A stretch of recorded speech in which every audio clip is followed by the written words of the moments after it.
I've given a lot of thought to the lessons that I've learned this semester, both as a student and as a teacher.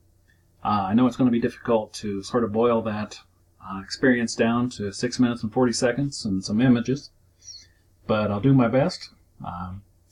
So here we go.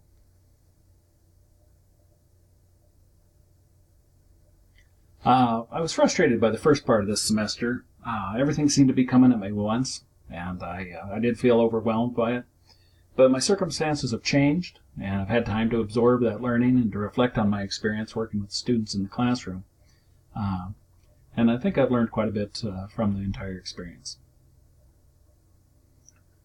Teaching has been an ambition of mine for over 25 years now. I have never thought of myself as being an elementary school teacher, let alone a kindergarten teacher.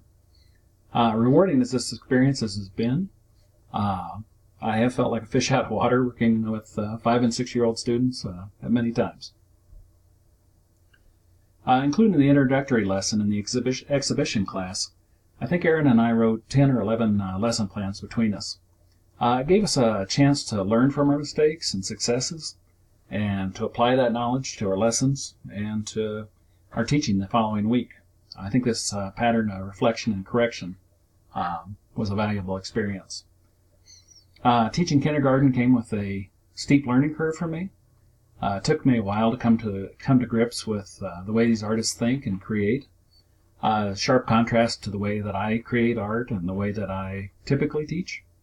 Kind of been learning to embrace that style of teaching took some real effort. In our first lesson, we asked our students to create a portrait of their families. It wasn't a failure per se, but we did observe that some of our students lacked the prior knowledge and skill they needed to participate fully. We had to kind of change our expectations and our unit plans to sort of address the needs of our students.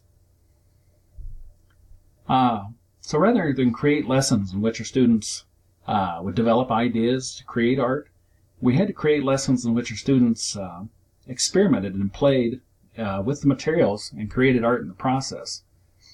This line of reasoning was sort of foreign to me, and it took a little while to integrate into my own thinking. As our students were developing their knowledge and skill with color, we introduced shape recognition as a tool for drawing objects and figures. This proved not only to be effective, but it also was kind of an exciting development for a number of our students. They were really excited to see their skills advancing, and really think it helped with engagement. Julie, our mentoring teacher, told us to use modeling right from our first lessons. So we started integrating that into our demonstrations and procedures and reflective activities and classroom expectations. This is something I'd like to take to students of all ages, really. During our first few lessons, we worked on classroom management a lot. But as our relationship with the students grew and we became more confident, it became a secondary focus, really. I think we got better at well-timed corrections and sort of stopping things before they became an issue. We did observe that it was difficult for a number of our artists to organize a lot of information mentally. So we addressed this by providing 2 separate demonstrations in most cases. Not only did it break the information down into smaller pieces, but it gave a nice break for students during the lesson, which I think worked out well. We addressed the short attention span of most of our kindergarten students in several ways. We kept our demonstrations and presentations short. We began using art examples created by our own artists or by other students, and we tried to generate a good level of enthusiasm to keep them engaged. I think it worked out nicely. We did have kind of an ideological conflict between the importance of process and product at the beginning. We were sort of uncertain of ourselves. I don't know if we defended our position very well, but I think in the end our work demonstrates a nice balance between the two perspectives. I think we were ultimately pretty successful in making process the creating art an emphasis of our teaching. During several of our classes, our students were so engrossed by the making that sort of the product that they were making almost became a a afterthought. I think a number of our students experienced some profound growth. I mean, it's hard to quantify, but some of them really advanced quickly, and some of the students that already were pretty proficient seem to have a renewed artistic license and self-confidence in their own work that I think is indicative of that.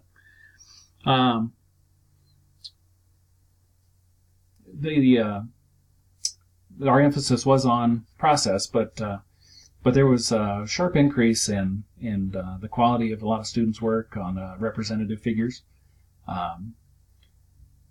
This was most evident in students that struggled early on. I think our class had a significant and lasting effect on a number of our students.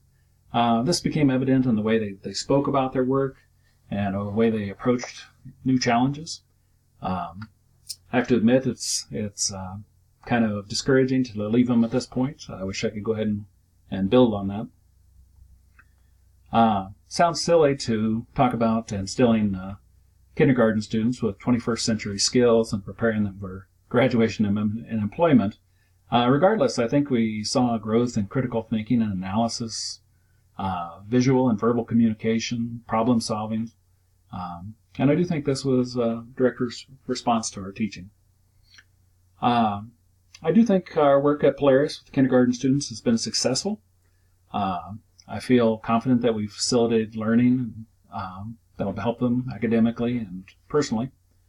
I know that my own knowledge of teaching and working with students and other teachers in the classroom has advanced. This class has caused me to question my own commitment to teaching at times. As it's drawing to a close, I feel confident that I do want to teach, but it also has made me think about how important it is to teach well. I feel like that it's important.